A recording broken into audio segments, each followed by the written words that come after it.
On Truth-Telling. A demonstration of the inseparability of truth from the telling of it. By Michael E. Hunter. 31. More essays, and more about my essays. Shakespeare was writing his best plays at the age I was writing these honors course essays.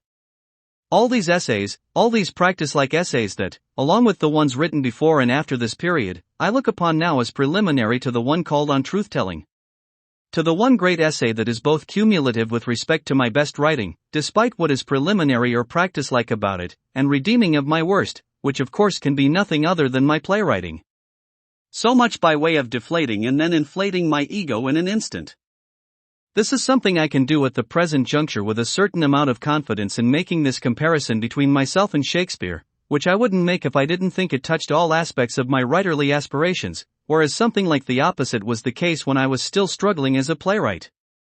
But once this dream was left behind and I had set my sights on a philosophical literary enterprise both set in the university and drawing from outside it, I was able to think that, even with this essay writing so preliminary and practice-like, I was on the road to something great.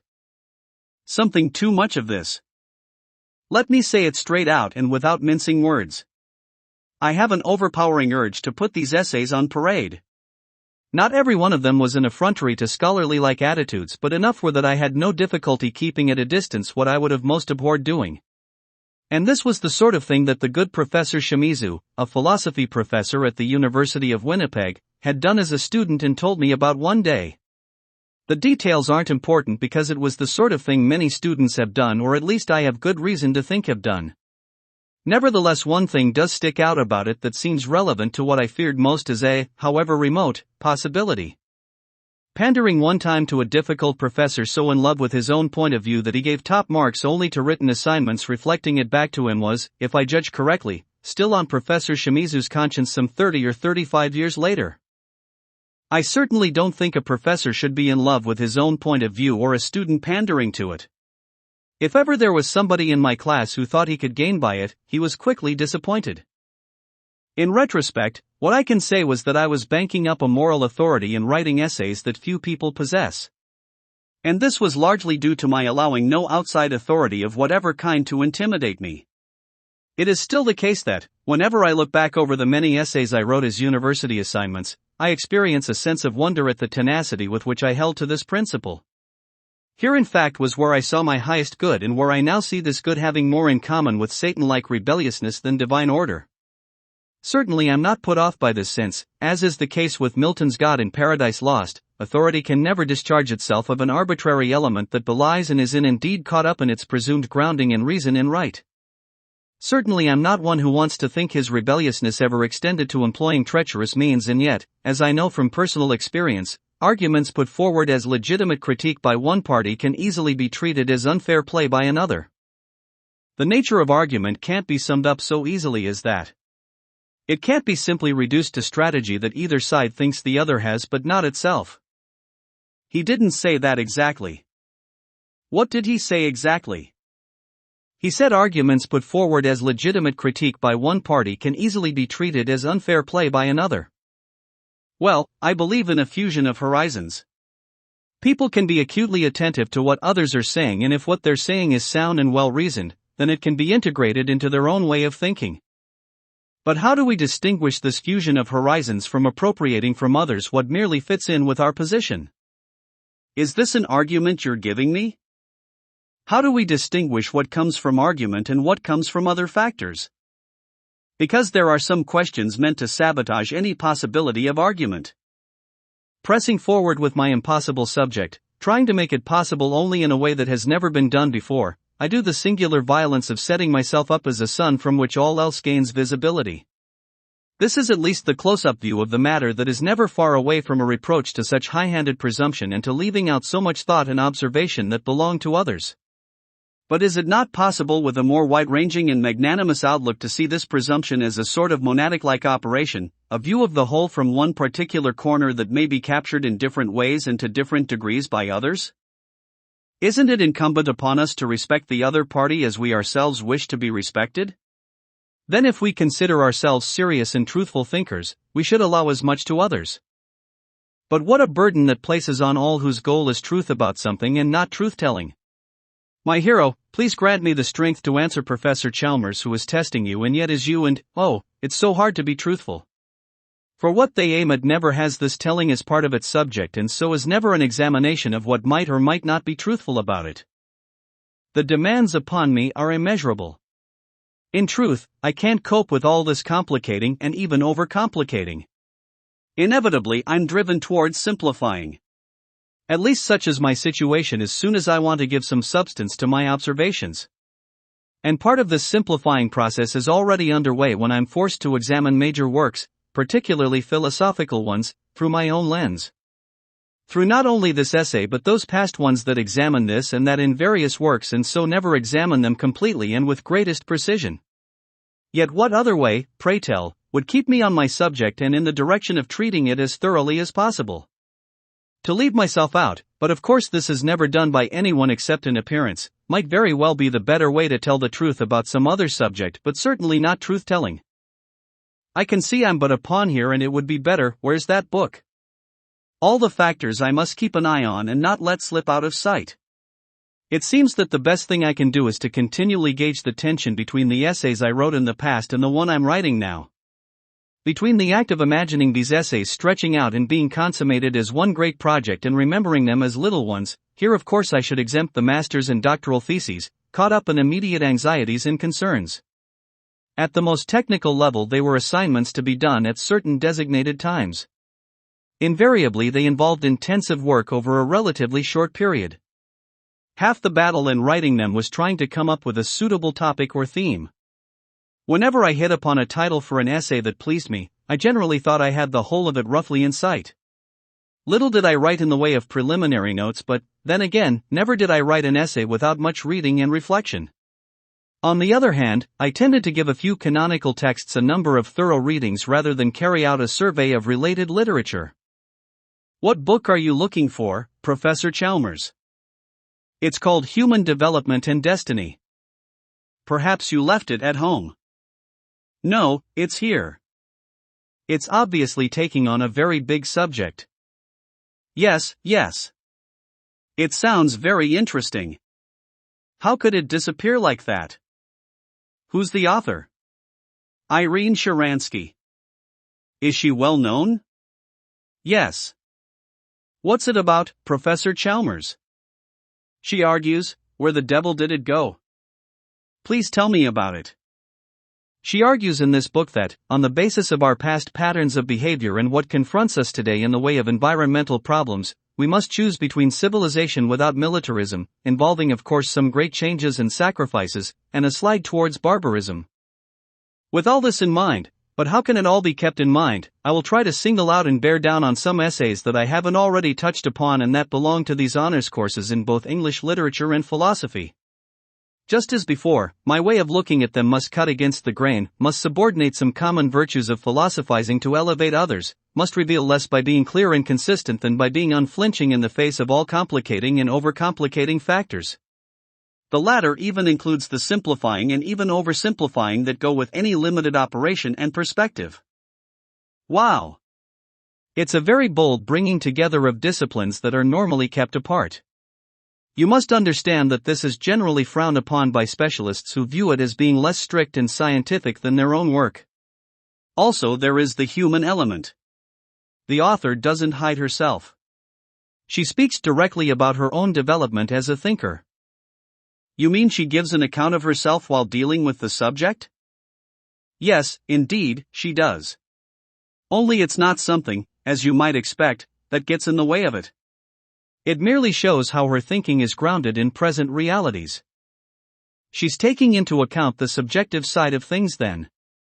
But not in a way that prevents her from saying something truthful about these matters. For people who share these present realities? Of course. So the book would be truthful even if these present realities changed and in some sense made it untruthful. But tell me, Professor Chalmers, what is most topical and important about this book? It sounds the alarm for where we are at this juncture in our history and lays out the options before us as rational beings presumably in charge of our destiny.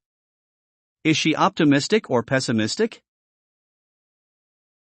Well, pessimistic insofar as men have long ruled the planet and employed the care principle as a subterfuge for dominating and exploiting whatever presumed enemy lay about. Is she saying we should turn our swords into plowshares? There has to be a different mentality worldwide that turns away from the tribalism of nations and is truly fixed upon our interests as a global community. There is no question that taking Nietzsche to heart had emboldened me to attack all comfort-seeking metaphysics, aesthetics, epistemology, and ethics. All that was a purifying, an idealizing, an upholding of the good, that malleable metal, and that at the same time was not particularly pure in its ways and means of hammering out the truth.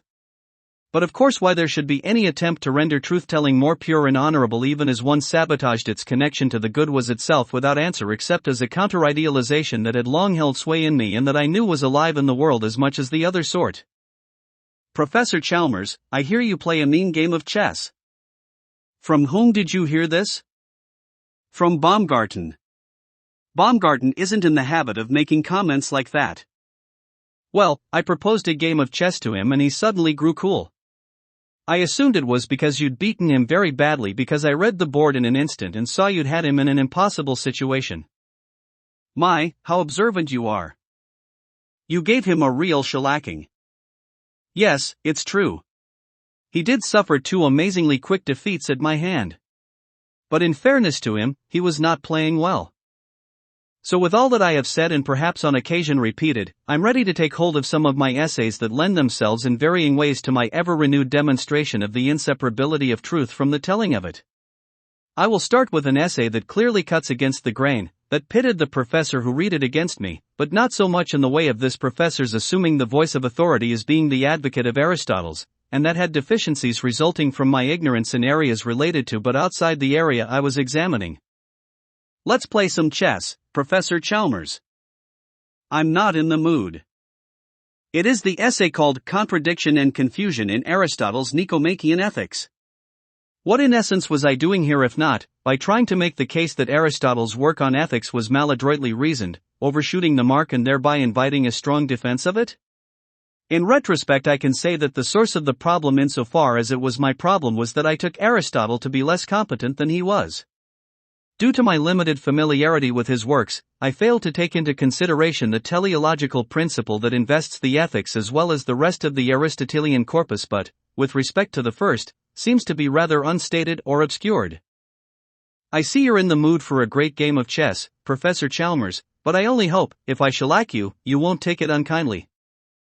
At the time of writing this essay, I wasn't sensitive to the fact that whatever problem there is in Aristotle's ethics, or, for that matter, his other works, has at its origin this teleological principle.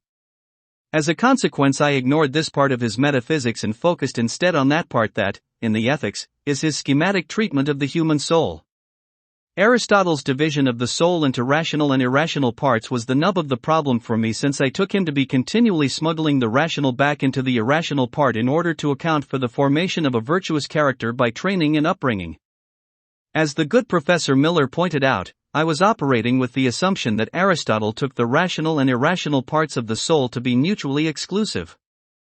Professor Miller, Aristotle doesn't say straight out that the responsiveness of the irrational part of the soul to the rational part is rational in itself. Rather, he says that it can participate in the soul's rational nature. You are trying to introduce deeper divisions in the soul than Aristotle countenances.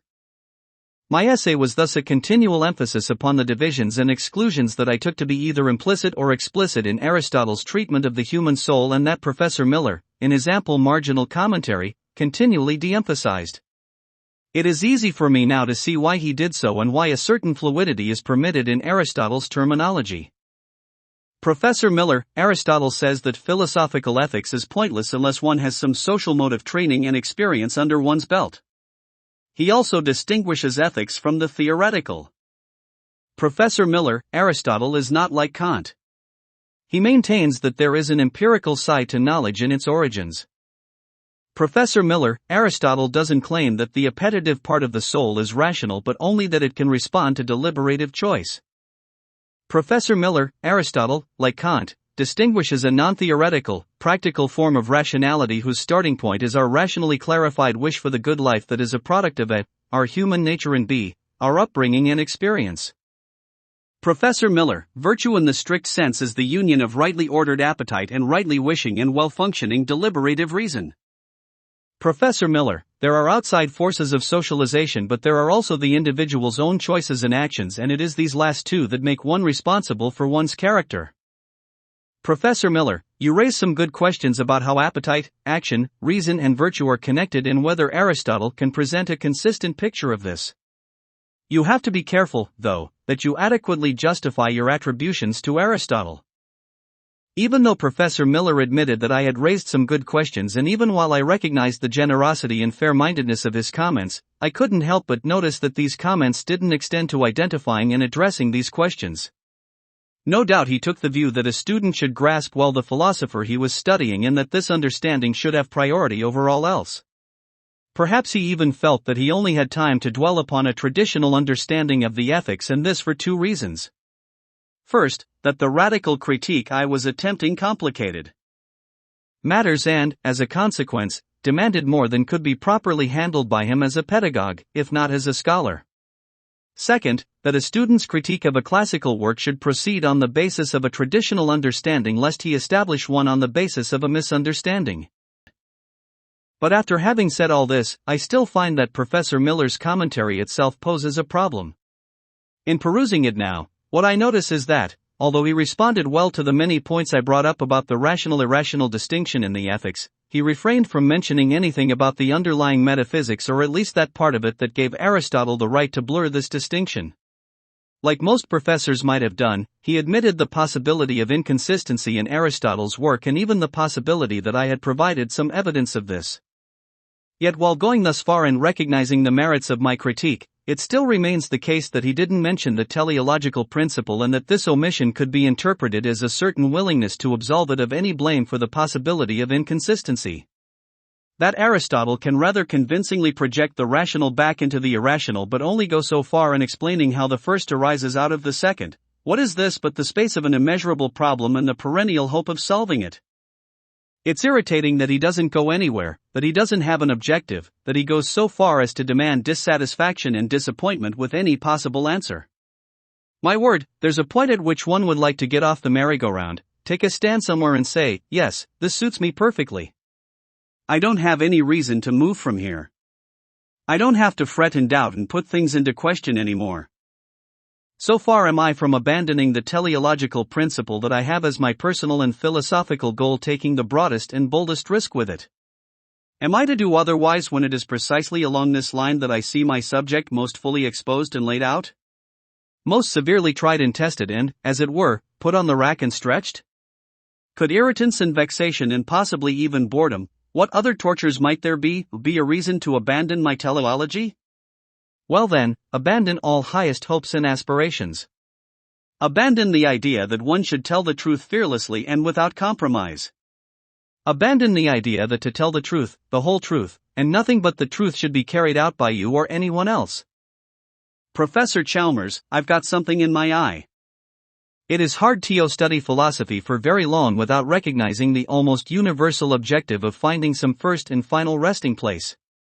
Indeed, it goes hand in hand with the project of planting and constructing a great technical tree of knowledge between a beginning and an end that are taken to be secure in at least some sense.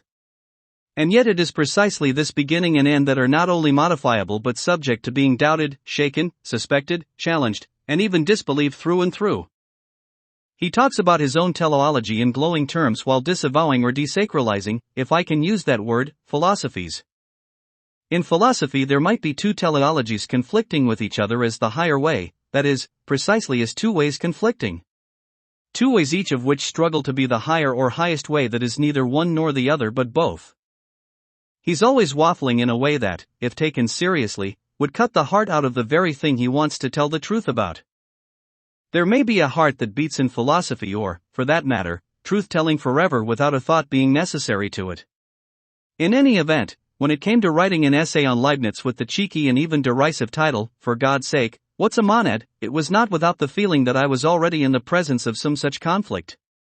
And this perhaps for the reason that Leibniz's metaphysics didn't register with me as something to be taken quite literally. That is, as something that was bereft of art or not possessed with a subversive element that allowed for a sort of dual register. Something like a secret avowal of the incomprehensibility of the whole at the heart of an account purporting to make it comprehensible. For God's sake, what's a monad? This essay tries to follow two principles, the first of which it is the present business to unfold, and the second of which is an assumption regarding the appropriate means by which to grasp hold of a complex subject. To grasp hold of it, that is, in the face of having to do so with no more than a student's level of scholarship and within the commensurately modest bounds of this writing assignment. The assumption about appropriate means then is that, in order to have the surest grasp of the subject, however much rough handling this entails, a student with limited means and time does best to immerse himself in the subject, reading and thinking carefully, not simply with an eye for one particular part of it but for the whole and each part's relation to it. In so doing, there is an inevitable blurring of at least some of the finer points, memory possibly altering them in the attempt to keep strictly before the eye the main outline and grosser features. As bad as this might sound, I do not think that the gain in insight and overall comprehension should go light in the scales. In any event, it is with this in mind that I decided to forego making specific references to the various writings of Leibniz and keep myself within the confines of memory and a general understanding. I place my trust in the diligence with which I read and thought about his philosophy and, as a corollary to this, the consideration that such a reading and reflection is the most important work. The first principle mentioned above and long delayed in being spelled out is really the form, style, and content of this paper. Specifically, it is the view that Leibniz's metaphysics is art as well as argument. In saying this, I pay heed to that part of the postmodern discourse that, as I understand it, sees all philosophy as in some sense artful. More specifically, it is the art that suppresses rhetorical elements but ultimately does not eliminate them. All such works, in other words, tell a story or paint a picture, paying a kind of covert but nonetheless painstaking attention to such things as style, probability, diversity, unity, balance, tonality, and so on. In works of highest accomplishment, one finds a content which is not only intellectually appealing but also imaginatively so. This being said, Leibniz's metaphysics presents a particularly masterful example, despite the scattered nature of his work and the lack of a magnum opus, of a metaphysical epic whose argument is about heaven and hell and everything in between. We begin by noting that God is at one end of the spectrum or continuum and the humblest of bare monads at the other. Leibniz tells us that, though the monads are finite entities, they are infinite in number. At the same time, they individually participate in this infinitude by not only mirroring God, at least such is the case with human souls or rational minds, but also by mirroring the created order as this infinite number of monads. The idea of such intensely complex entities stretching themselves away from God and of necessity becoming less perfect and simpler, but how is simple to be understood here, is, to say the least, stunning. Here we note, as we shall have occasion to note elsewhere, what might be called a grand paradox in Leibniz's account of the whole. It is non-reason suddenly becoming acceptable in a work of reason simply by virtue of the latter's breathtaking scope. And here it might also be noted that Leibniz resorts to a rhetorical ploy to cover up this paradox. Denying as he does that the imagination plays any part in grasping and appreciating monadic reality, he conveniently avoids examining even the possibility of its role. Which, to identify it now and in an admittedly convenient way, is its ability to follow reason to the vanishing point while engendering the conviction that it isn't really a vanishing point, that reason has every reason to turn away from this point to spend most of its time with the more visible features and details that prevent the monadology from being an immaculate conception. The Leibnizian God is analogous to the Christian God and the monadic continuum to Christian eschatology. The metaphysical saga and the theologico-biblical one have much in common. In both cases, God is an omnipotent, omniscient, and beneficent being who exists outside but participates to some degree in his own created order. In both cases, the latter is to some extent dependent on his divinity yet independent as mechanically self-operating universe and vitalistic community. Moreover, the created order in both cases involves a ranking or classification. The metaphysical equivalent of the angelic is that part of the monadic continuum stretching between man and God. The metaphysical equivalent of man himself is the monad as rational soul. The metaphysical equivalent of animals and plants is the monad as non-rational soul. And, finally, the metaphysical equivalent of insensate matter is the monad as bare entity. Grand schemes of this nature stun the intellect and appeal to the imagination. This might be evidenced in Leibniz's hierarchical ordering that is similar to Aristotle's great chain of being. With respect to the former, however, there is a continuum with infinitesimally varying degrees of change which conflicts with the classificatory scheme. To sum it up quickly, the rational part of the Leibnizian continuum should, according to its characterization, merge imperceptibly with the non-rational part. Since both Leibniz's metaphysics and Christian theology identify all rational souls with human beings, it stands to reason that the former implies that there are creatures extremely close to human beings without actually being them. However, this point of tension or inconsistency, which of course has doctrinal implications, is covered over by what we may observe as human beings acting like animals and vice versa. It is the plausibility factor then that ultimately speaks on the side of Leibniz's conception, the fact that human beings can, given pride on the one hand and shame on the other, think that there is an immense gulf between them and animals and yet, for all that, an intimate bond. This parallels the traditional view of the relationship between man and God. One important way in which the metaphysical narrative differs from the theologico-biblical one is its depiction of what we might call the pre-creation scene. Leibniz addresses himself to the big question, why is there something rather than nothing?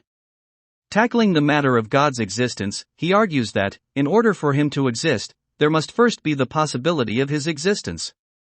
Since anything is possible that does not include a manifest contradiction, and since the possibility of something is its essence, and since the essence of God is or includes his existence, it follows, according to Leibniz, that God must exist. We note in passing that, however terrible this argument strikes the modern mind, it in variance of it convinced the best minds of Christendom for centuries. Neither is it, according to Leibniz, contradictory to state that God is supremely powerful, wise, and beneficent. Such a God does not create possibilities so much as comprehend their infinite range. Moreover, he comprehends whole series of possibilities, that is, possibilities that can connect with others. The series which God allows to spring into being is the best of all these series of what he calls compossible. Clearly, Leibniz provides something here which is as aesthetically and morally pleasing as it is intellectually. As in the greatest works of art, complexity combines with a certain unity, a certain meaning or purpose, and the clearest possible expression. The Bible tells us that God created heaven and earth and all things in them. Leibniz tells us that heaven and earth and all things in them are really spatiotemporal projections of an infinitely complex arrangement of single substances called monads. These monads themselves exist outside time and space, are indivisible units, and individually contain infinitesimally different readings of not, strictly speaking, the complete monadic order, but the phenomenal one which represents it. As already stated, magnificent schemes confound and leave the much vaunted intellect a slavish dolt. Leibniz's metaphysics is such a scheme and no doubt one of the greatest ever conceived. Its basis is the long philosophical and theological tradition of employing the verb exist in ways that are questionable without raising too many questions. In the case of Descartes, for example, exist applies to entities which occupy time but not space, i.e., minds, and those which occupy both, i.e., bodies. Leibniz takes a further step by asserting the existence of minds over bodies. At this point there are but two positions, to deny the reality of bodies altogether or to accord them a secondary status. It is my contention that Leibniz comes down both ways. The conception of monads as independent entities corresponds with the first position and the conception of them as a vast network of ideal relations corresponds with the second. I do not think it is difficult to see that, conceptually speaking, the human mind is, for Leibniz, the paradigm of all monads from the very least up to and including God. Thus all monads have internal activity which manifests itself separately from the internal activity of all other monads. This activity may be described as expressions which are entirely contingent on and determined by previous ones. In the case of the human mind, these are thoughts and desires which, at their origins, would seem to be generated from a site where certain monads break rank with others in order to take on a rational destiny. Not only are there infinitesimally varying degrees of clarity among monads, but also with respect to each expression of a monad is a snapshot mirroring of the universe. The specific nature of each monad corresponds with its rank in relation to God. This in turn involves the overall clarity of its expressions. God is pure activity, pure understanding, and immaculate perception. Rational souls have more limited activity and understanding but are likewise self-conscious. Animal souls possess an even more limited consciousness and memory. Plant souls are even more limited again. The entelechies or substantial forms of inanimate bodies are monads with an entirely unconscious level of activity. However, they are understood by Leibniz to be distinguishable from the monads of unformed matter. So far, the dimension of the ideal relations between monads has not been taken up. To my mind, this part of Leibniz's metaphysics compromises the whole scheme, and yet this compromise is such an elusive affair that, like a thin mist, it wafts almost unnoticeably behind the pyrotechnics of what Leibniz calls pre-established harmony. In brief, he arranges it so that God is the great orchestrator of all monadic being and, as such, is one who calibrates each and every monad, has its internal activity varying in accordance with the internal activity of every other monad. And just as Leibniz, the good artist metaphysician, withdraws himself from his work, so God, the supremely good artist creator, withdraws himself from his. That is, the monads function independently as a vast array of automata, as an endless army of obedient but fundamentally independent entities. And their activity, need it be said, is of a precision and complexity which goes well beyond any parade square performance. Each monad registers in some fashion or other the shifting activities of all other monads. But the question still remains, how do these infinitesimally ordered proceedings, these infinitesimally varying movements, these delicate, dance-like steps all known and as it were divinely choreographed, how do they translate into the perception, understanding, or experience of one monad which itself is an entity of varying importance? Let us allow the mist to waft in more noticeably for a moment, the pyrotechnical display to be frozen temporarily, and let us, in order to be more critical metaphysicians than aestheticians, examine the relationship between Leibnizian phenomena and Leibnizian monads. First of all, we are told that all monads exist outside of time and space. However, it cannot be that they completely exist outside of time and space, for, if they did, their internal activity would also be atemporal and non-spatial. And if this were the case, nothing would separate monads from God himself. Therefore, the unavoidable conclusion is that the monads exist both inside and outside time and space. Let us grant that their unchanging monadic nature belongs to the one and their changing internal activity belongs to the other. There follows then this difficulty. Unless the latter is understood in terms of monads directly influencing one another, something that Leibniz disallows, time and space are entirely locked up in each and every one. The result is that it would be more appropriate to claim that there are an infinite number of universes as opposed to a monadic unity that constitutes one universe of infinite extent. However, Leibniz's presentation of the relations between monads essentially involves two languages and two conceptual levels. The first is the concept of ideal relations, and it has as its language that there is no reality other than God in monads. The second is the concept of these ideal relations as phenomenally represented, and its language is that the universe is real and thereby made up of physical entities in cause and effect relationships. Out of this arises Leibniz's willingness to recognize the material universe and view it in scientific and mathematical terms. However, it is the stated purpose of this paper to examine the overall appeal and attractiveness of Leibniz's metaphysics. I can only submit that, perhaps to a perverse degree, trying to crack the hard kernel of incomprehensibility has its own peculiar charm.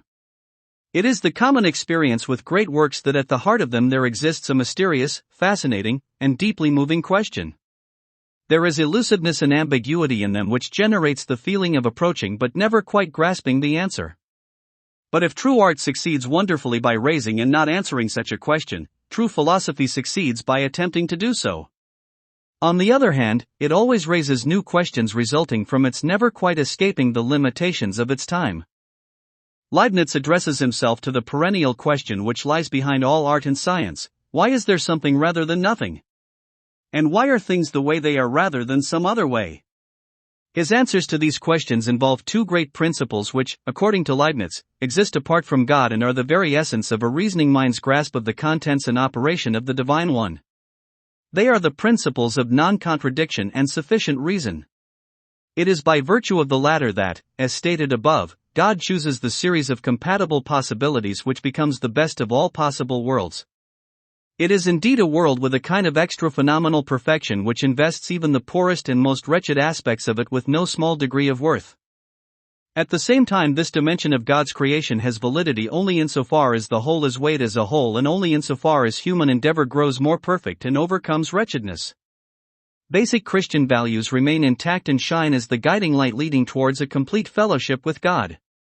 At the same time, every part, point, or particle of being belongs to a much larger fellowship whose active end is the merger of the human with the divine.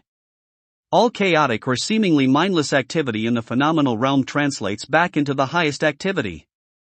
The pageantry of earthly existence, however magnificent in its own right, is but a whirligig compared to the computer-like precision of myriads upon myriads of divine sparks which are God and yet independent performers in step with the immaculate choreographer. In sum, God makes the created order a great, pulsating, bejeweled crown with every human soul a gemstone in it. With respect to good and evil, I think it may be said that Leibniz paints with broad strokes. Following the traditional line of absolving God from evil, he argues that it is to be equated with the necessary imperfection of all possibilities other than God himself. He further argues that any other world or universe than the one that exists would have more evil in it. With respect to the existing one, he goes so far as to say that the evil in it ultimately works to a good end. But then, with what seems to be little more than faith and tradition as argument, he holds to the view that God rewards good and punishes evil. Moral ambiguity, points of tension, and positions which tend to subvert one another are important features of great works. One need only compare what Milton set out to do in Paradise Lost, i.e., teach God's ways to men, with what he actually achieved, i.e., make evil look interesting. Philosophy as opposed to art traditionally strives for and indeed claims the opposite. Leibniz's metaphysics is no different in this regard and, insofar as it may be said that it fails to eradicate these elements, it fails as philosophy. However, to look at the matter from the point of view of his being a great and masterful designer, the limitations of human intellect translate into different contending perspectives that, given the strength of his metaphysics relative to others and given that this strength weighs more in the scales than its weaknesses, intensifies interest. The best example of such intensified interest is Leibniz's account of the human will as being both determined by past mental processes and having a free expression in the present. Here it is possible to mark off two positions, however overlapping, besides the one Leibniz himself occupies. The resolution of this antinomy, i.e., the conflict between the determined and the non-determined, is what he himself claims. His argument is that, because the will confronts situations that allow it to actualize itself in more than one way, the fact that past mental processes incline it in one direction does not preclude the possibility of its taking another. And even if the assured nature of this inclination is rather overpowering evidence of determinism, Leibniz still argues that, until one possibility is actualized and excludes the others, there is a moment of freedom. A second position that might be taken up, one which might be called the Kantian, but how much of this is already in Leibniz, maintains that free will, arising in a purely rational way, is a total break from inclinations. Finally, it might be argued, as Nietzsche does, that not only past mental processes but the whole history of a species is caught up in all that might be called one or the other. The admission that evil can work to effect an overall gain, no doubt a radical thought in the moral sphere, and the declaration that God's will operates with supreme justice and love provide yet another example of moral tension. The depth of the problem is such that it has now forced a look below the foundations of present-day values and valuations. The position which has been argued in this paper is that philosophical works, particularly those of large design and intricate detail, show as much artfulness as argument. It is only perhaps by looking over the distance of time that one can see how every such work is an underestimation of itself as an imaginative affair and overestimation of itself as an intellectual one.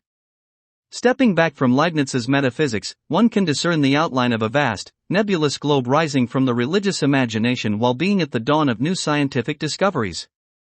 Taking a closer look then, one discerns a multitude of germ-like entities teeming throughout it and giving a miraculous but all too hidden display of superabundant life. Then, startling as it may seem, this vast nebulous globe infuses itself with land, sea, and sky and everything that they contain. Now out of this weltering mass of simplest life emerge godlike creatures capable of contemplating this world which is at once beyond, behind, and within the sensible one. But still there is no slaking the thirst to see wholly, deeply, and clearly, up to the highest point and down to the deepest depth.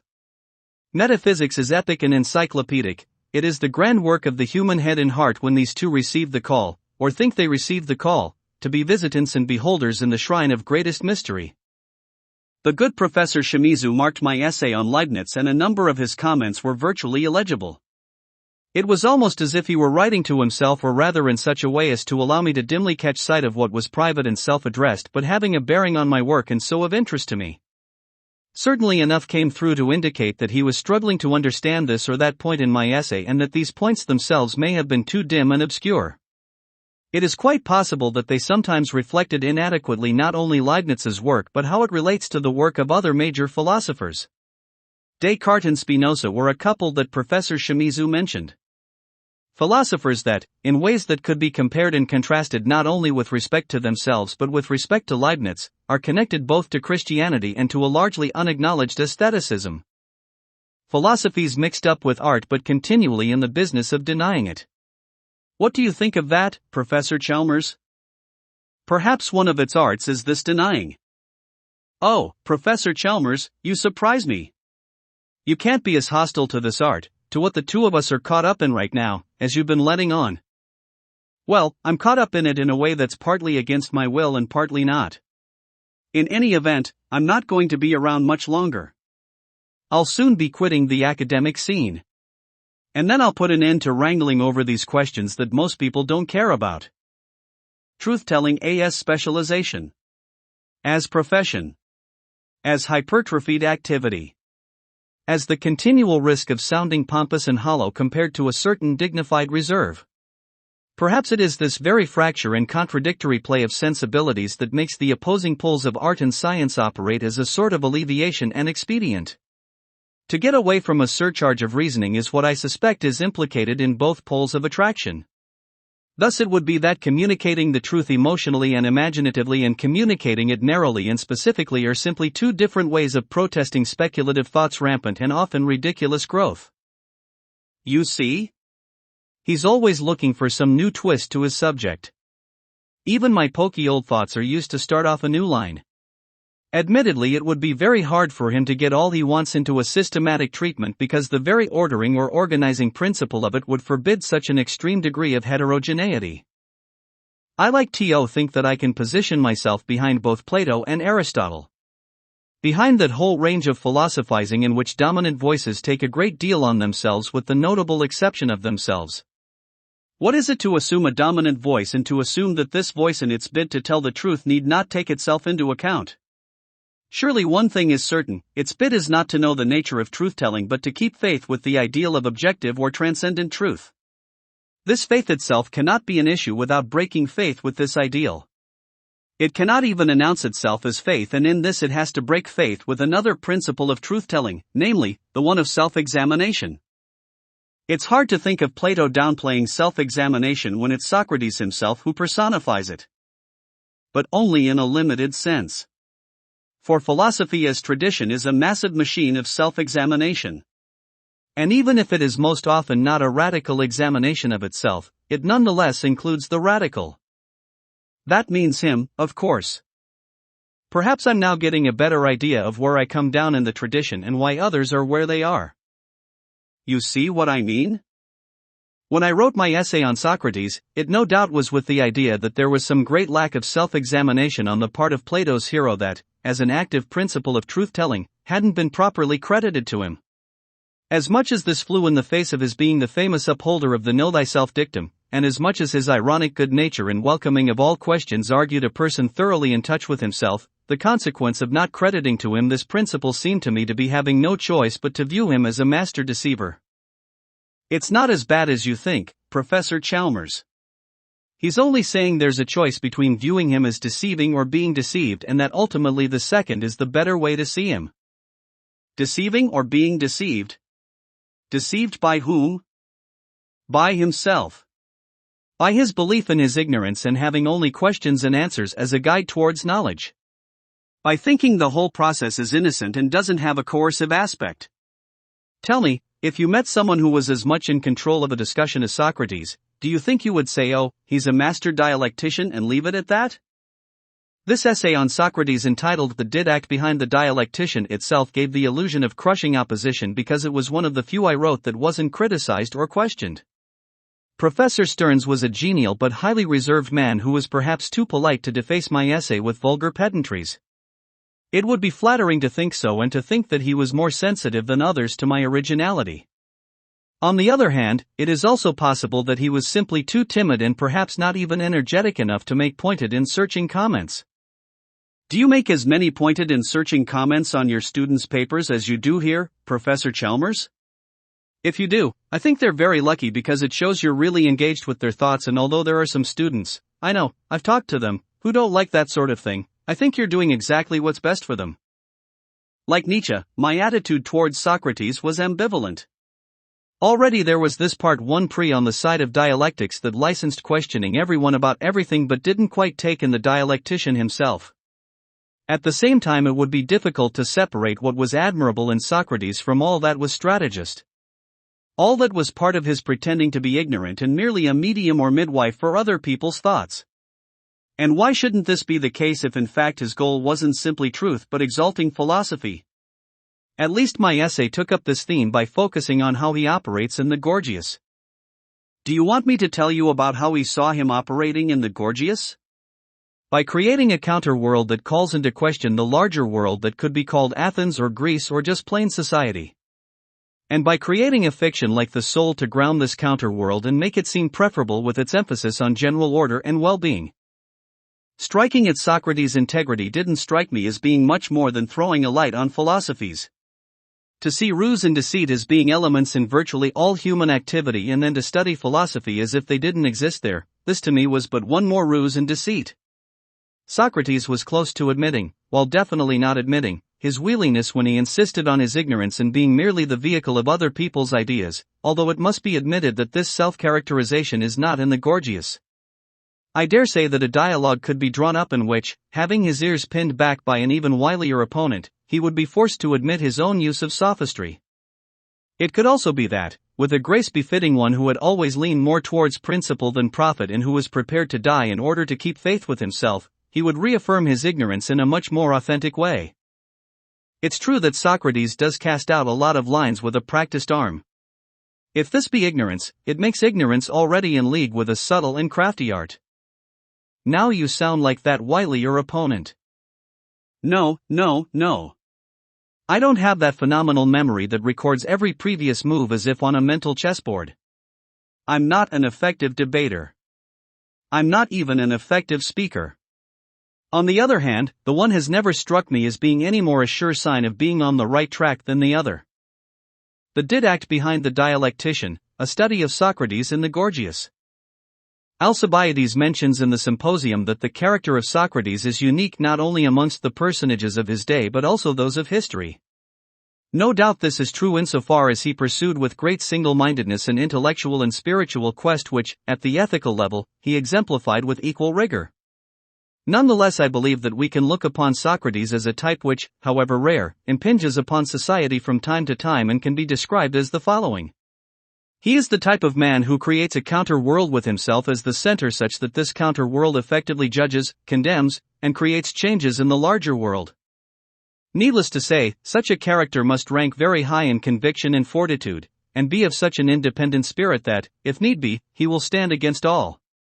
He is the type of person who, despite appearances and claims to the contrary, possesses a massive superiority complex. Although Socrates may often claim ignorance and that he is involved in a pursuit of the truth for its own sake, there are many instances in which his purpose sounds less than pure and objective. In the latter part of his exchange with Callicles, he urges his opponent to adopt the philosophical way of life, citing many reasons as to why it is the best. Then he mentions his habit of beating his opponents.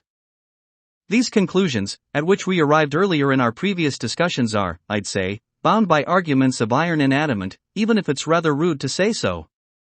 And if you or someone more forceful than you won't undo them, then anyone who says anything other than what I'm now saying cannot be speaking well. And yet for my part, my account is ever the same. I don't know how these things are, but no one I've ever met, as in this case, can say anything else without being ridiculous. The ironic pose of not knowing the truth about this or that or of setting out upon a completely open and undetermined course is at best a clever trap for the pretentious and at worst a form of self-deception. The very things he is so bent on condemning, such as oratory and sophistry, are unavoidable aspects of his own discourse. For example, when Socrates launches into a discussion of the soul in the Gorgias, he precludes a truly fair and symmetrical debate with his opponents, Gorgias, Polus, and Callicles, because these characters simply don't have it as part of their discursive repertoire. Moreover, what allows its uncontested introduction and thematic domination is the fact that Socrates has already demolished these three characters and so in a sense has left himself free to set up whatever he wishes.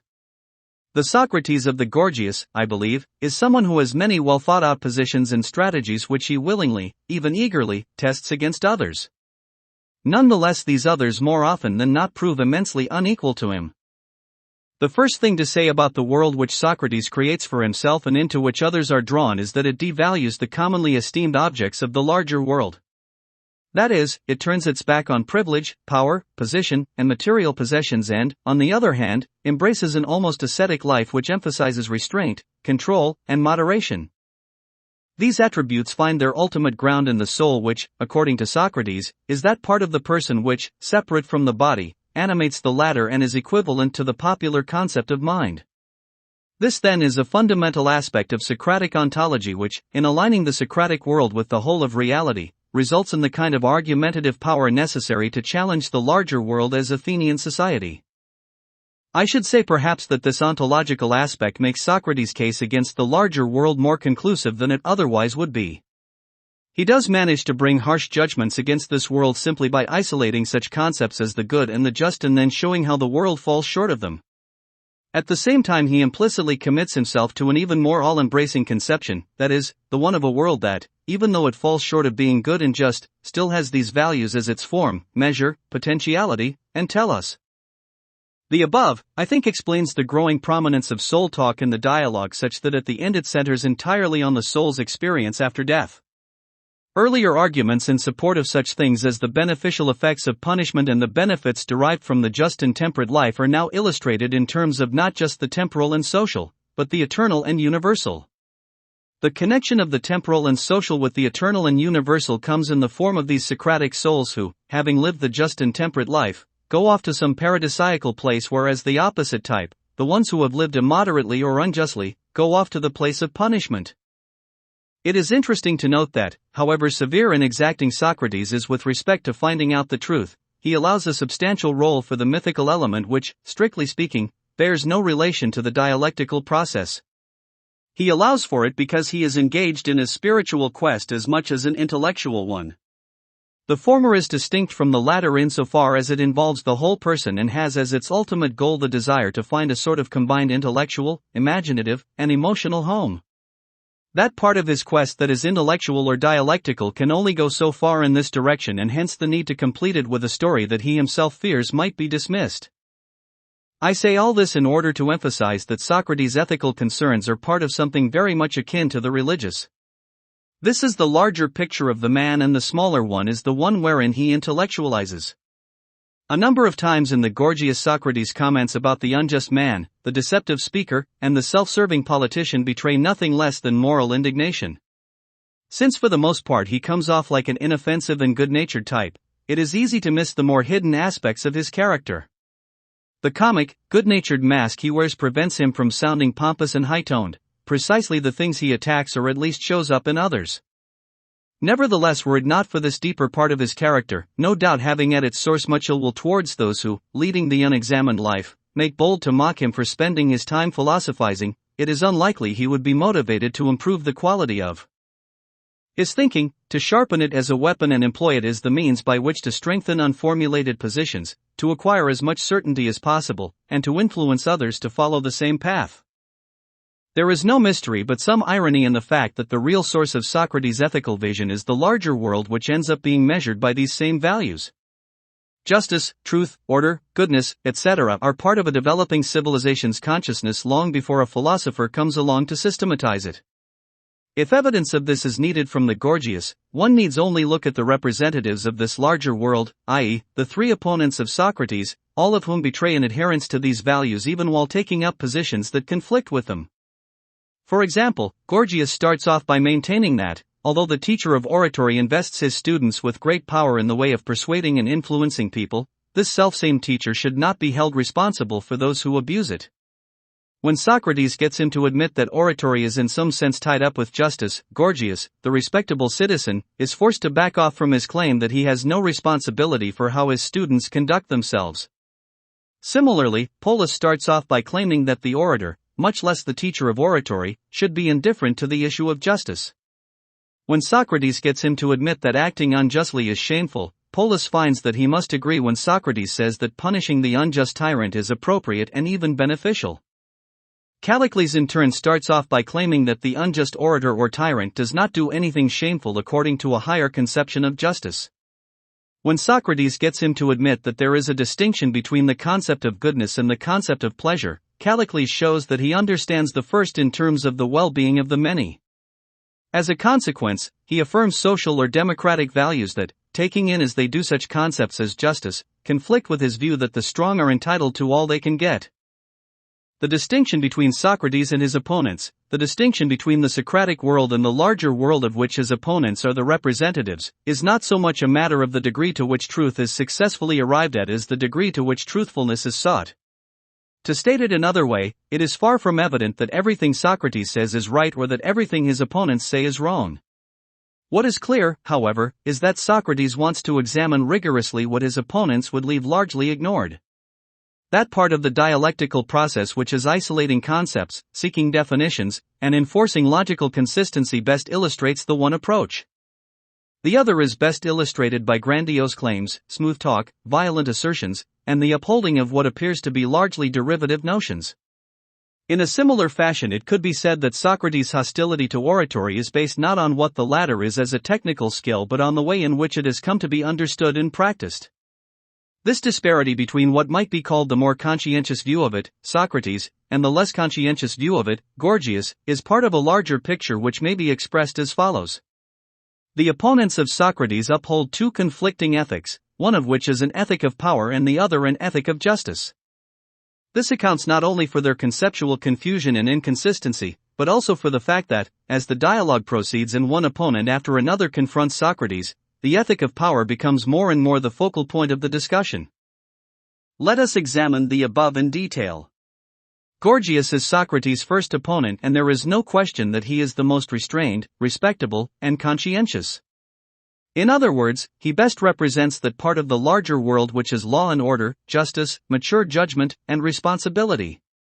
At the same time, however, he quickly shows that, while praising oratory as the greatest of human concerns and the source of freedom for mankind itself, his real valuation of it concerns its extraordinary power. He gives the example of being able to have greater influence over a doctor's patient than the doctor himself.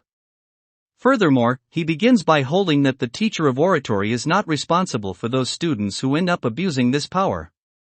Two things need to be said at this point. First, Gorgias is inconsistent in wanting to take credit for the achievements of his students, at least, in the ethical sphere, while disavowing any responsibility for their wrongdoing. Secondly, he indirectly affirms the ethic of power by showing himself to be one who believes that the teacher of oratory or the orator himself can benefit greatly by what he does even while and even by virtue of not troubling himself about possible abuse. Socrates' next opponent is Polus and, being younger and more reckless than the others, he represents that part of the larger world which rebels against society to some extent. He begins by expressing admiration for the unjust tyrant, the type of man who is the very embodiment of the ethic of power. That he himself is not such a type is shown by the fact that he permits himself to enter into a discussion which, although it allows for a few incivilities, is itself an expression of values at odds with what he claims to admire. Furthermore, he begins to fall victim to Socrates' arguments and, perhaps feeling the injustice of this, he quickly agrees that doing what is unjust is more shameful than suffering injustice.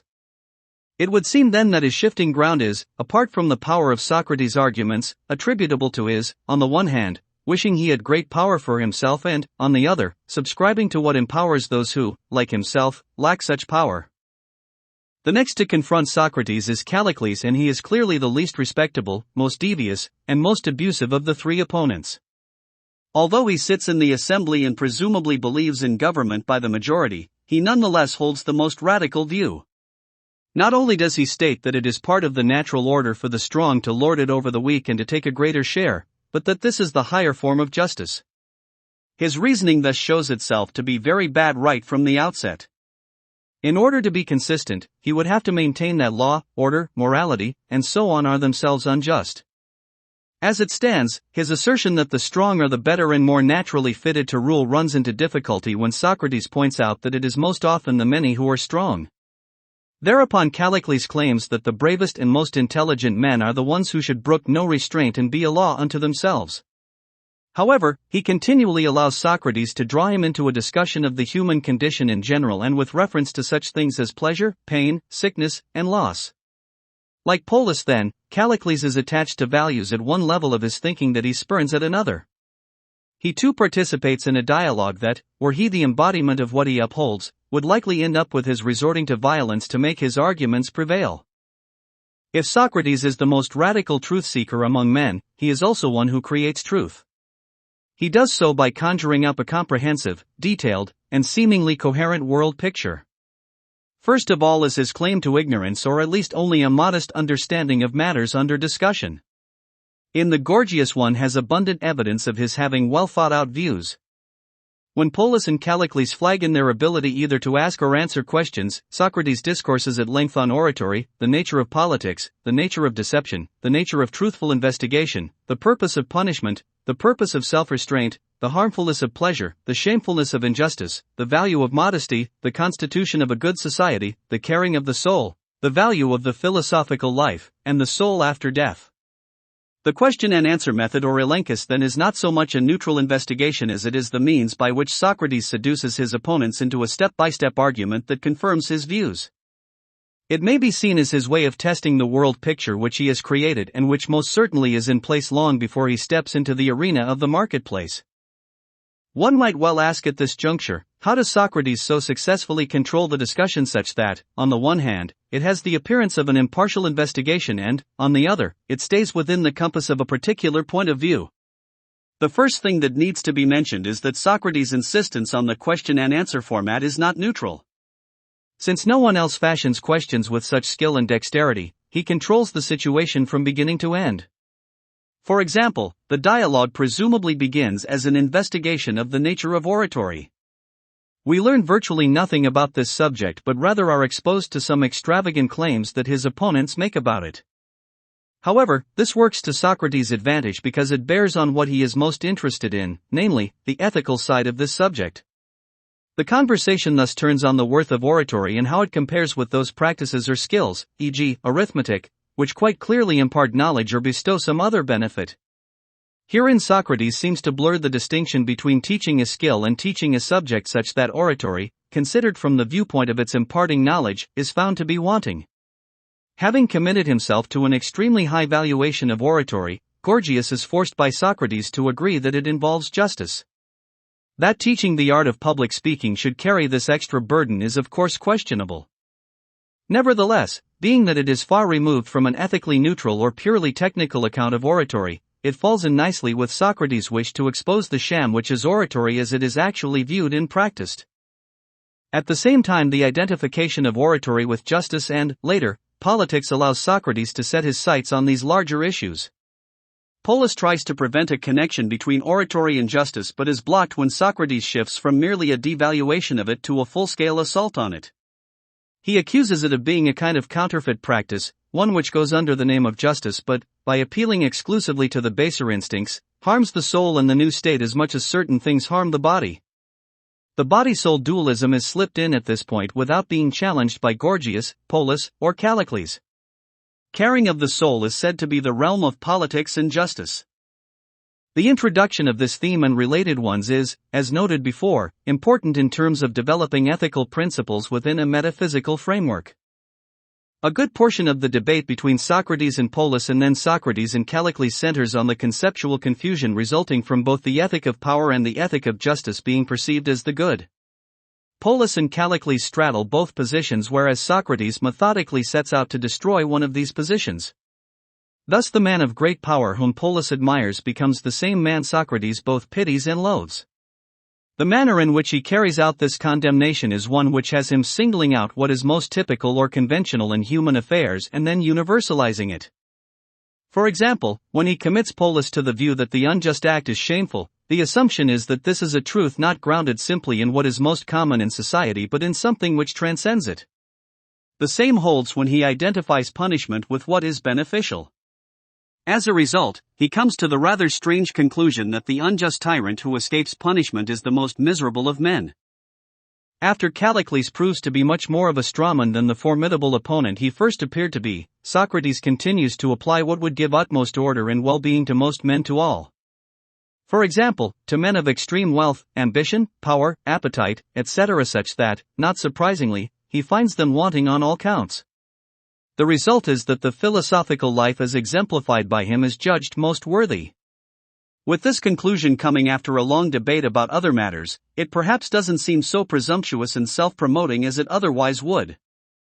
In the Gorgias there are many points at which the underlying passion of Socrates' commitment to philosophizing slips through. These are times when his mask of almost unshakable equanimity slips a bit. It is on those occasions when he reveals his hostility to orators and sophists, his disdain for majority opinion, his contempt for those who pump themselves up and then are quickly deflated, his low opinion of pleasure-seeking, such that he even includes the tragic poets, his barely repressed malice towards those who malign the philosophical life. Socrates' revenge on the non-philosophical world is to ground his opponents into the dust.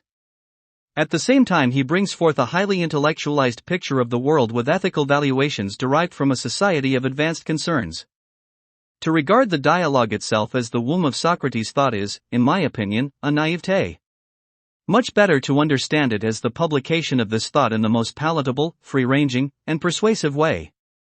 Sharp and searching comments, Professor Chalmers? Deconstructing Socrates is not a way to win friends and influence people. Oh, you're absolutely right. He submitted this essay a couple of times to conferences and nothing came of it. There are no references to other scholars. There are hardly any citations. And what's more, much of his interpretation sounds as if he were treating it as a play. That's very sharp and searching. A play with characters. Plato's art. Who would deny that he created three-dimensional characters? But normally what is paid attention to is the dialogue as argument. And truth to tell, that's more in the spirit of Socrates than prying into personal matters. And so he achieved a great victory by not letting his arguments, and for that matter his art, extend that far. For if he did, and I'm talking about Plato here, people wouldn't have come to him for centuries afterwards thinking there was nothing behind them worth looking into. When I look back at some of these old essays, I'm struck by the excessive rhetoric that sometimes lent them an impudent, disrespectful, and aggressive tone. The Nietzschean influence was no doubt part of the reason for this, but there was also this other thing, repeated over and over, of wanting to get to the heart of the matter. Such an overreaching and overriding objective seemed to leave me with no alternative but to make a sort of forced entry. This essay begs permission to dispense with formal niceties. It is not that I regard scholarly procedures as unimportant. It is simply that, rather than proceeding in a routine way, I chose to devote much time to thinking about a matter of central importance. In so doing, I find myself forced at this stage to move along rather quickly and not trouble myself so much with the courtesies and acknowledgments to which I otherwise would attend. I express the hope that my earnest attempt to penetrate to the heart of the current debate will more than make up for this admittedly regrettable shortcoming. This essay, one of two I wrote for the course called Postmodern Philosophy, certainly wasn't the only one where I granted myself some liberties. With its opening paragraph proclaiming the need to dispense with formal niceties in order to get to the heart of the matter, it merely was more upfront about it than most. At the same time it carried with it a presumption that didn't declare itself fully as if to avoid any unnecessary risk of giving offense. This not so straightforward presumption was that, first, politeness and decorum can get in the way of telling the truth, and that, secondly, the matter I was dealing with was of such a nature that telling the truth about it required the dismissal of the usual scholarly proprieties. I dare say that politeness is the grease for more human understanding than the opposite. In truth, it was weakness that produced this show of strength, the weakness that everyone has to greater or lesser degree. One that need not transform itself into arrogance but at the same time few flaunt or wear on their finger like a death ring. This weakness was my being unable to research, study, reflect upon, and write about my subject, which was truth, reason, rationality, and selfhood as these intermingled and played themselves out in the essays of three contemporary philosophers, as thoroughly as would have been possible in presumably ideal conditions. So much as I failed in having these conditions and so much as I wanted to get to the heart of the matter, so much did my prejudice dominate my discourse without me trying to hide it. What I was looking for was more in the nature of an insight into this area than how it was investigated by others. To such a degree my critical analysis was one-sided because it lacked a counterbalancing move and insight. Of course it is the one I have been trying to keep going in this essay and could only have had at the time of writing the essay called Equivocal Anti-Foundationalism in 3 essays if I had tried to get an idea of not only how but why others investigated these complicated matters as they do. Do you know who wrote these essays? Of course I know. Everything he's done I know as well as I know myself. But does it really matter who wrote them?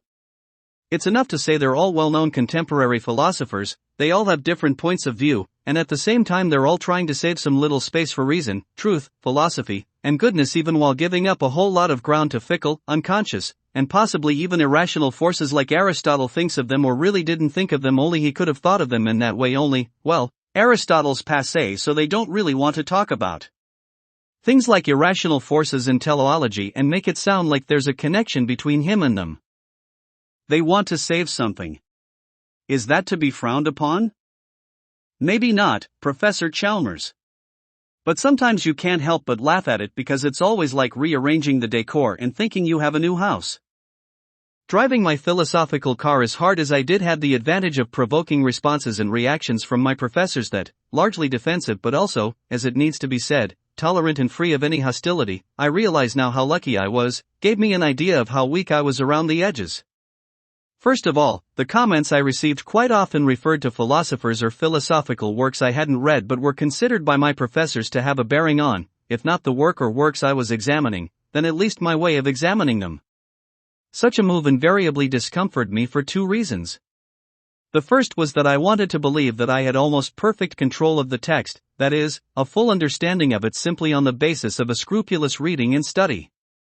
Thus it was that, when a professor brought into my purview some other text that he thought pertinent to this reading, he was in effect shaking this belief of perfect control and understanding. The second reason for being discomforted was that a corresponding belief was also shaken. The one of assuming that my critical voice in these essays, despite its Nietzschean overtones, was quite distinct from everyone else's. With respect to the essay I wrote that was an attack on 3 contemporary philosophers and their pretensions to leaving behind the traditional foundations of philosophy, the shaking of my confidence and certitude as far as this matter of control and understanding went was exacerbated when the good Professor Keenan seemed to identify me with a philosopher I neither mentioned in my essay nor particularly liked. What philosopher is he talking about? I'm not going to drag in any names or rekindle any skirmishes of the past if the result would be not much more than arguing on the basis of a prejudice rather than trying to demonstrate it. Here is naturally where I see my great step forward in what allows me to distinguish what I do now from what I did in the past. In the past I took everything from the point of view or principle of self-examination without thinking that this point of view or principle was also a prejudice. As much as this principle, point of view, and prejudice can't be dispensed with by me and others, and, indeed, all others in the most complete or comprehensive sense, it has no honor or worth apart from being shunned, second-rated, and feigned in both theory and practice. This is as much as to say that the shunning, second-rating, and feigning of it are the very condition of possibility of theory and practice. Equivocal Anti-Foundationalism in 3 essays. The 3 essays which I have looked at very closely are Overcoming Epistemology by Charles Taylor, Why Reason Can't Be Naturalized by Hilary Putnam, and Philosophy is Stand-in and Interpreter by Jürgen Habermas. The critical position which I have taken up regarding reason, or is it reasoning about reason, helped to determine the selection of these articles and inform my attack on them that is no doubt equivocal in its own right. This state of affairs cannot be helped nor, in my view, should it be by pretending that this area of philosophical investigation is something other than a peering into vast distances. Indeed, the whole exercise is akin to peering into distances only as they appear in a mirror. This being said, I shall attempt to demonstrate that the 3 thinkers in question wish to view reason in a way which would entail having to stand outside it. Is there not something in this attempt which is itself unreasonable? Perhaps this question signals an appropriate time to indicate the way in which these 3 thinkers and I are not square together. I do not venture to say what lies in their hearts but in their heads, that is, in their writings. There seems to be a faith in reason which has no concern for the above question, which sees something enduring, straightforward, matter of fact, and inviolable about it. To be sure, these 3 thinkers diligently attest to another side of the question and admit its intractability. But here, precisely here, in this convenient separation of the non-problematic from the problematic, is where I suffer by their reasoning and do not follow them. All three of these thinkers, though admittedly in varying ways, no longer uphold, or so it seems, that part of the philosophical tradition which affirms something fundamental. Putnam denies that propositions or observations are valid apart from a socio-linguistic context. Habermas surveys a whole range of anti-foundational critique and, despite all the gunfire and pounding artillery of this latter-day controversy, still holds aloft the glorious flag of critical reason.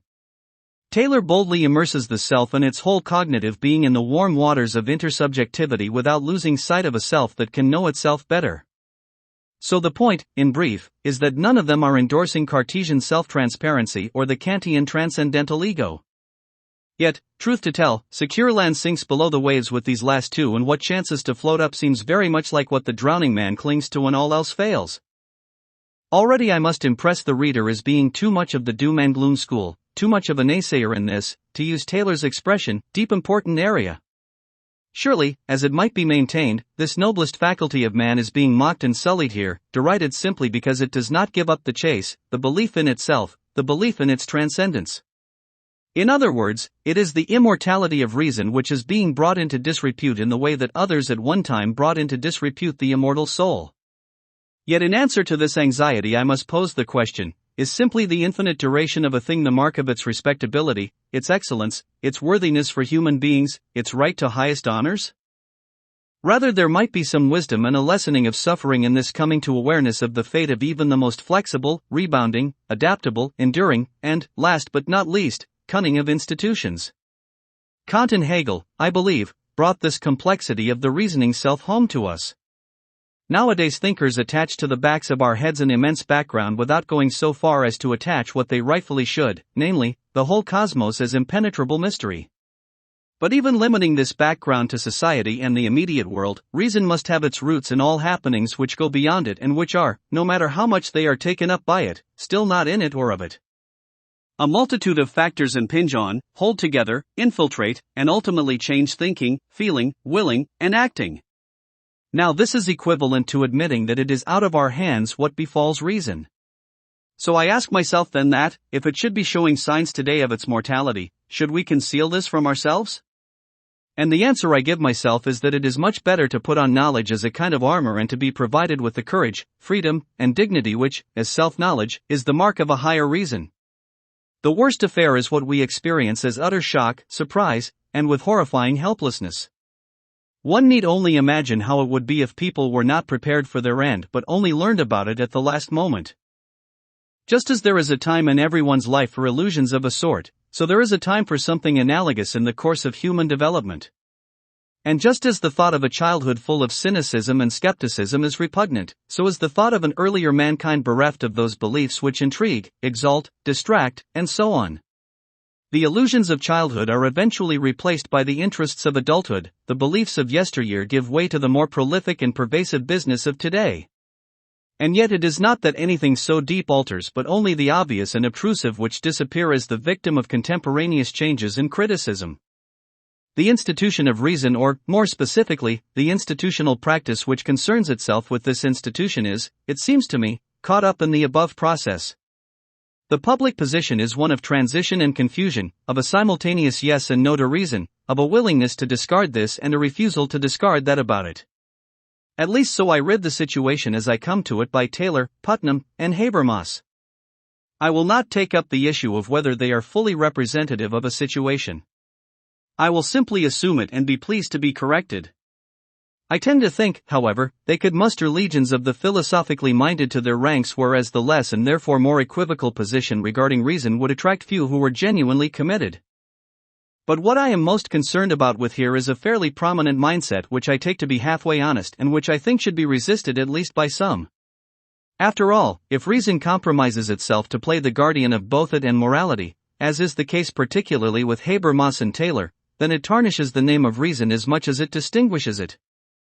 It is now incumbent on me to deal in some way with these thinkers and to register myself both as a critical antagonist and a fellow equivocator. What spans these two roles is my fundamental insight that there is an ineradicable paradox or dilemma at the heart of reason and, a fortiori, reasoning about it. Reason, in order to be reason, must believe and act as if everything potentially lies open to it. Even when it knocks desperately at some door and fails to have it opened, it keeps faith in itself by passing on and saying, "That was a false door. There is nothing behind it."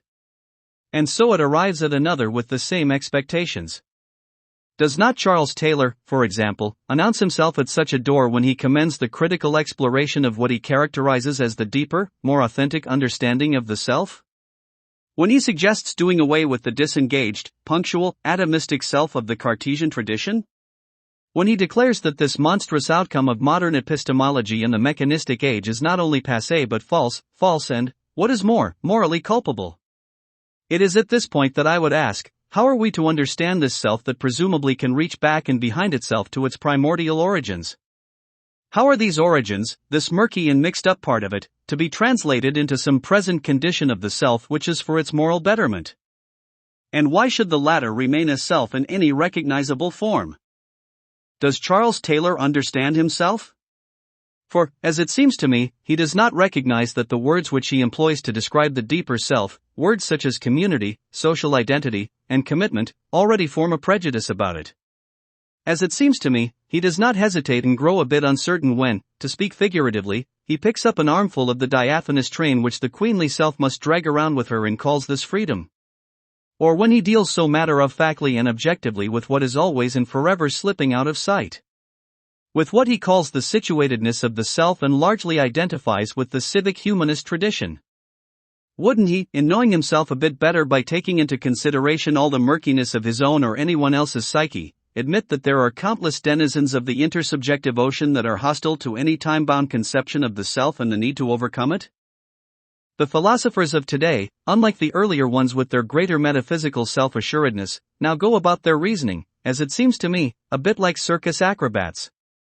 They must deftly keep up in the air the proposition that no propositions are certain while entertaining propositions that must be upheld as such.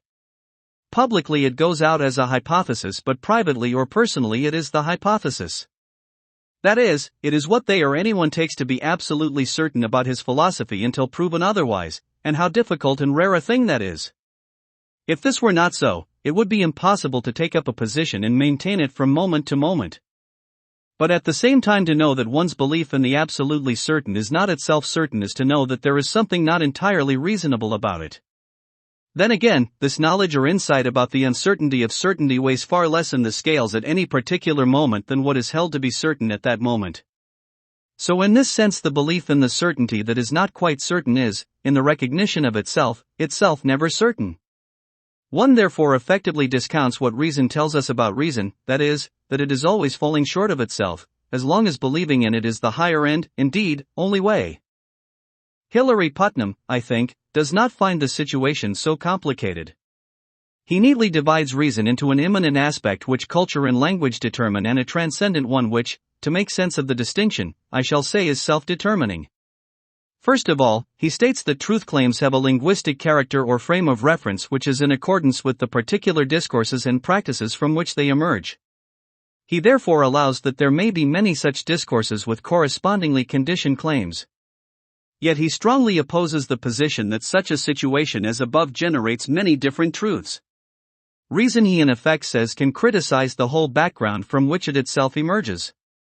Transcendent reason then is, so to speak, the producer of a supercritical attitude and even a supertruth, while immanent reason generates merely criticizable claims and so is a kind of supplier to the first. Since he more or less identifies philosophy with this producer role, one would think that it should evidence this transcendent or self-determining aspect. But then that should lead us to ask, is philosophy not itself a particular discourse? Does it not generate truth claims which are linguistically and culturally conditioned? The modern age with its faith in science and reason have enough of a historical memory to know the fate of many long-held and cherished beliefs. Whether these were tied to tradition or custom or institution or empire, they took their leave no doubt in a troubled way.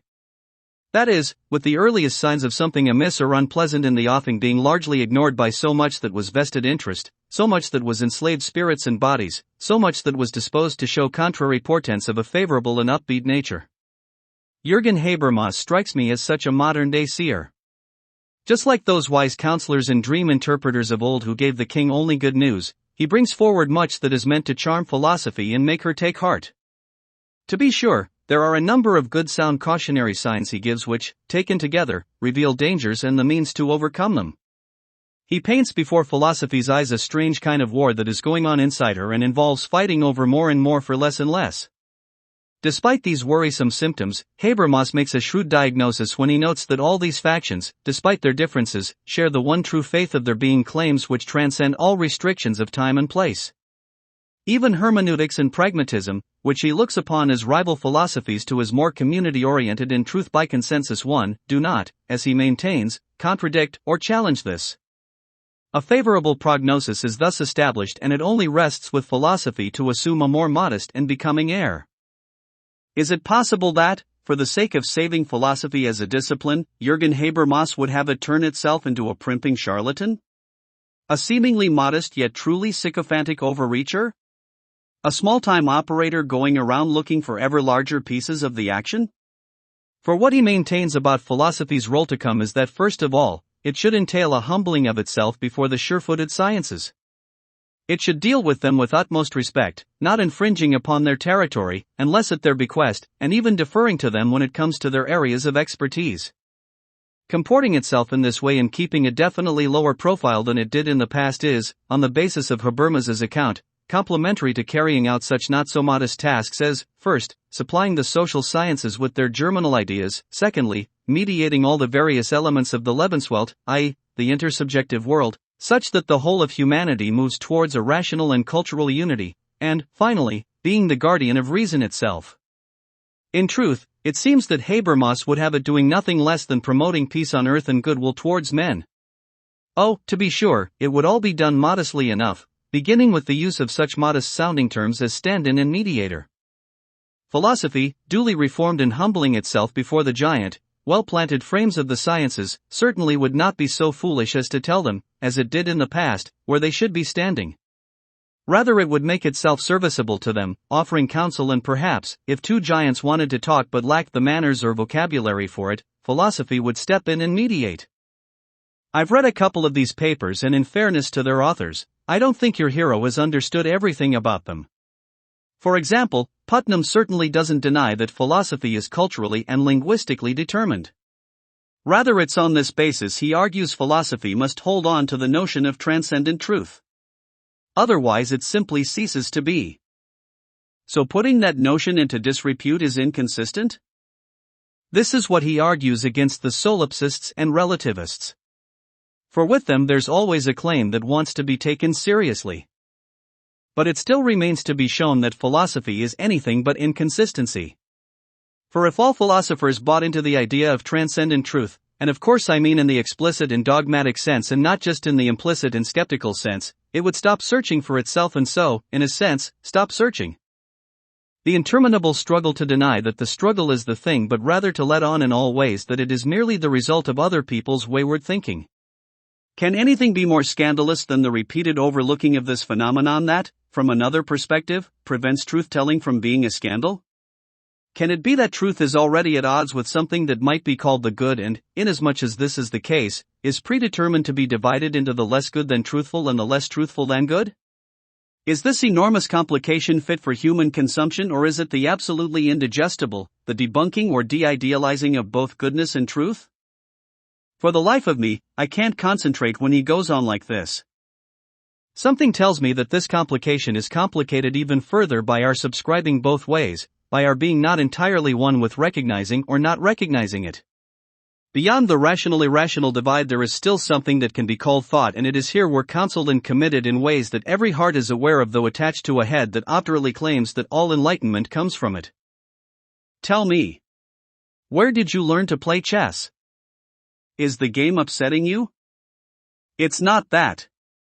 It's the lack of a respite from the twists and turns on that chessboard no one can play on but himself.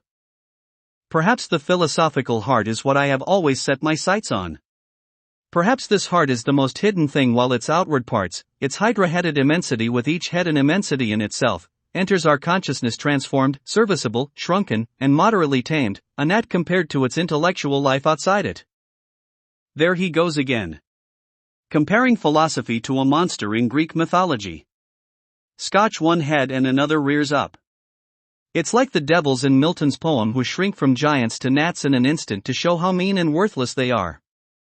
Indeed, whatever is not seen, not understood, not contemplated is left by the wayside. I see it as much in others as myself. It is no doubt a survival tactic that is always in play but hardly gets attention because it is fundamentally disheartening. It speaks of a certain fraudulence in all our attempts that is inseparable from wanting to know as well and widely as possible. I give up. Pushing towards self-examination has been placing a great deal of strain on my thought experiment. You shouldn't give up, Professor Chalmers. You still have a lot of men on the board. The normal thing is to run away when it gets to be too much. You're not going to leave me, are you? With still a good piece of the road to go down and so much effort required to understand why I kept on it and why that should even matter, I realize I'm going to have to tax not only my insightfulness but my inventiveness. We just have to find a way to chase away all those gray clouds suddenly hanging over your head. Let's see. You like theater, don't you? All right, sit down. Take off your coat. Give me a word. Any word. I'll choose it for you then. How about Nietzsche? I don't know what word could interest me less. But you were interested in the play Baumgarten told you about. How could you possibly know about that? Everyone knows about that. Okay, Professor, here we go. It's not possible. When I looked at you just a moment ago, I thought you had changed. I thought you had become someone else.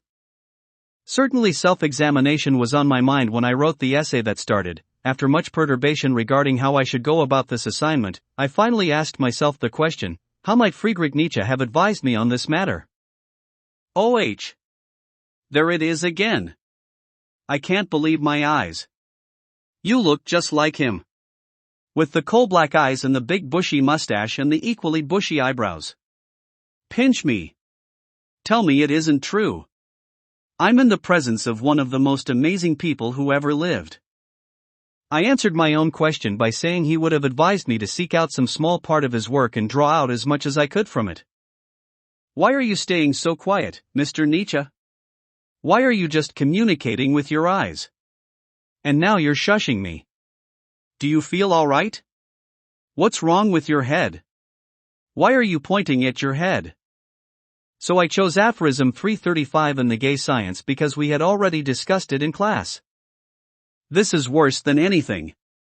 If you can't talk, if you're just like the empty shell you were the last 11 years of your life, then I feel like saying with Ophelia, to have seen what I have seen, see what I see. The essay called An Exegesis of Aphorism 335 is written in a style that no longer appeals to me. Like many of my old essays, it strikes me now as a strange mix of seriousness and flippancy.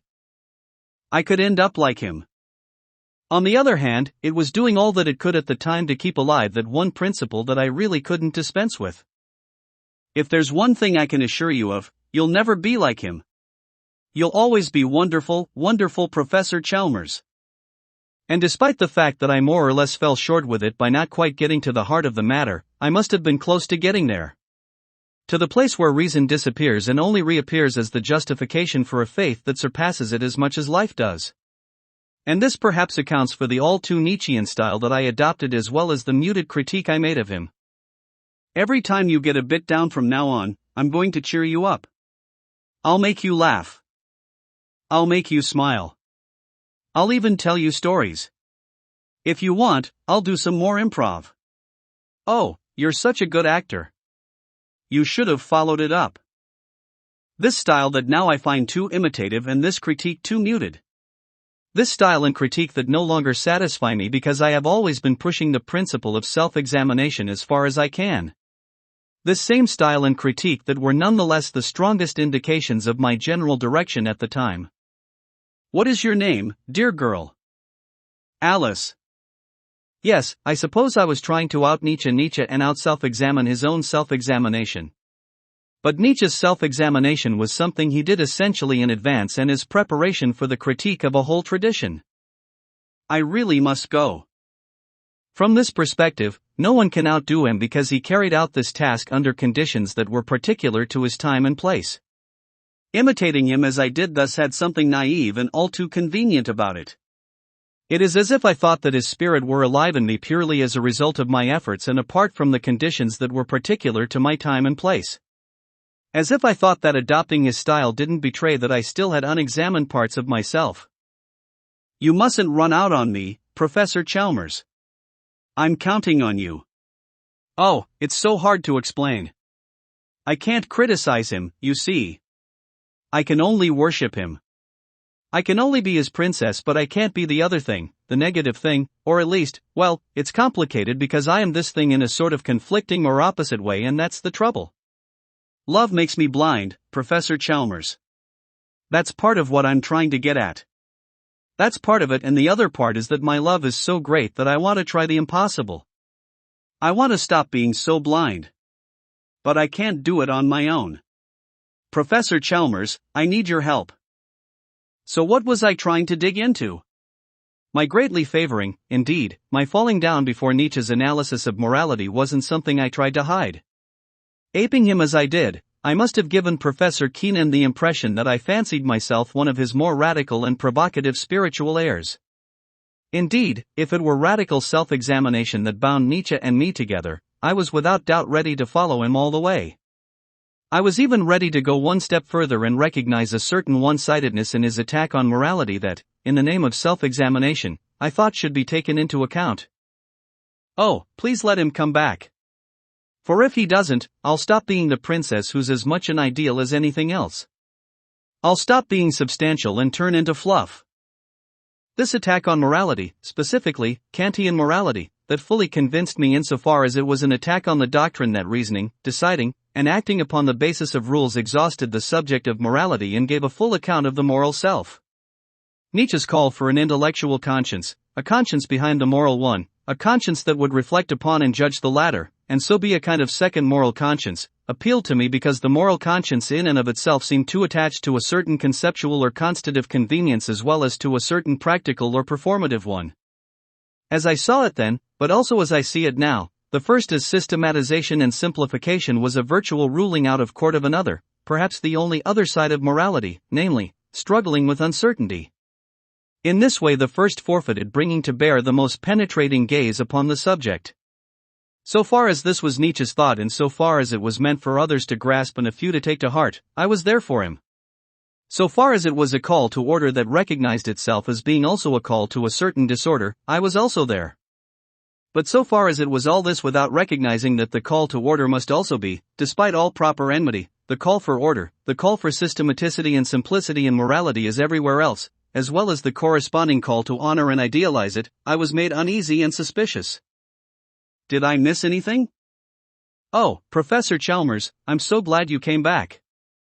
It was his lashing out at people who hadn't looked deeply into themselves that struck me as being the sign of some unexamined part of himself.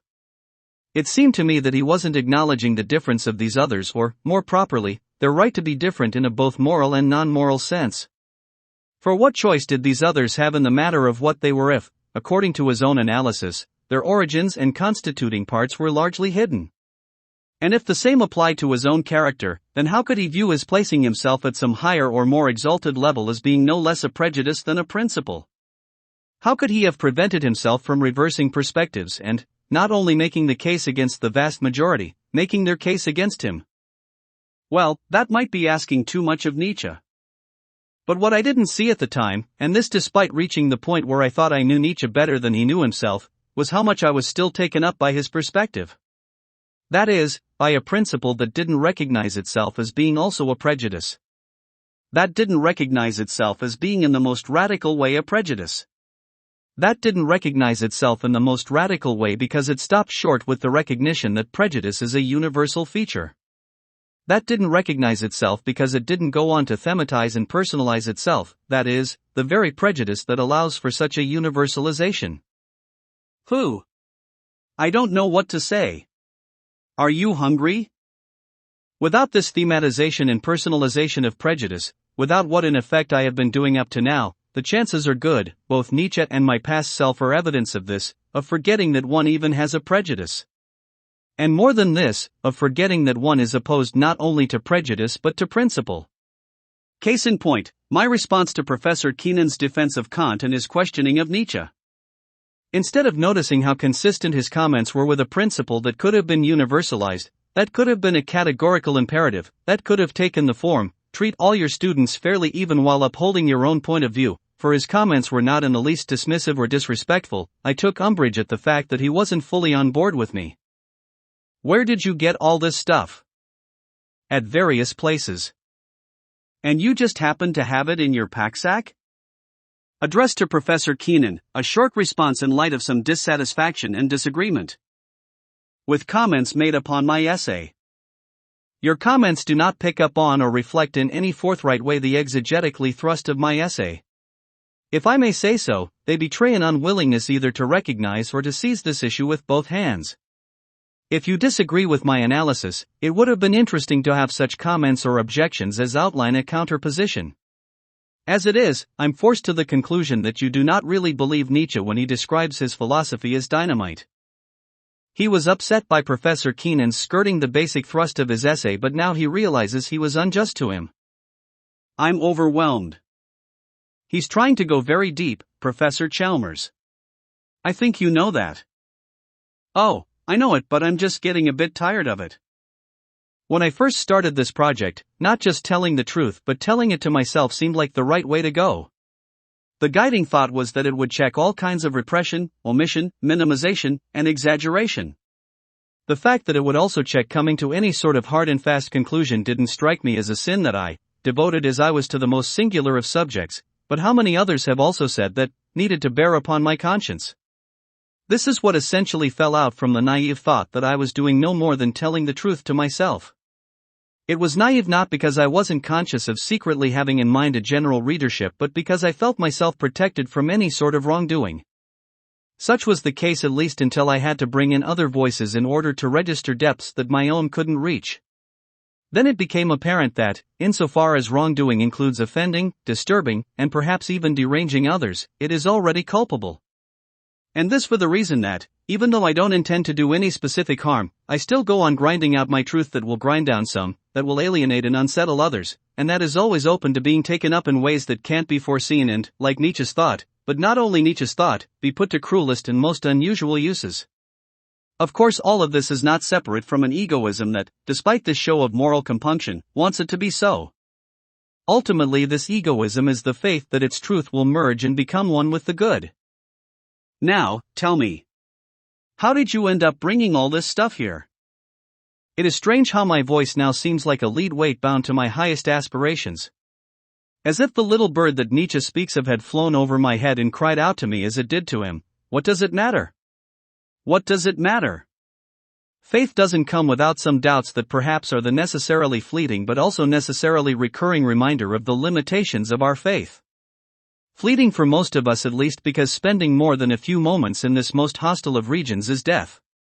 The alive and the quick are forever those who, in a host of diverse ways, are ready to strap on the strong pinions of faith. It's such a boring subject. You wouldn't be interested. So is my present condition. It belongs to my so far steadfast faith, my health, as Nietzsche would call it, and, with luck, so will some of the future. Surely enough of the future, I dare say, to put the lie to the thought that my voice is a dead weight. If this faith and reassertion of faith must themselves be put into doubt, then such a challenge and shake-up must come from others. No doubt a wide range of others that I'm no more in a position to judge than to bless or to curse. Alright, I won't ask any more questions about this unreal scene except where are we headed? Are you in good spirits, Professor Chalmers? I'm in excellent spirits. Do you like everything I brought? I like it. The plan so far as I know it is to end up where we started. It's a question now of what to say or what not to say about the other essays I wrote for those 10 honors courses I took between 1991 and 1993. I may be feeling better, but I don't like the idea of listening to all these ever written. So much I end them as close to my present thought that I don't see how I can bring them into this essay and make them talk afresh. You see, Professor Chalmers, it's not so bad as you think. He doesn't want to drag in stuff for any old reason. He doesn't want anything that would just be pure ego without exploring it.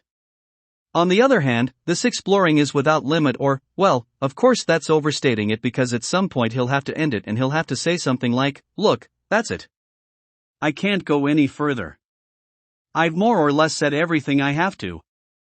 It is pretty clear that, if I'm to continue on course with my subject, I must also continue with a sense of the moral precariousness and divisiveness of truth-telling. And of course not only with respect to others but with respect to myself. That means he can't just talk about his past as if it were like a highway to the present. He must also talk about it and walk it like that scene in Zarathustra with the tightrope.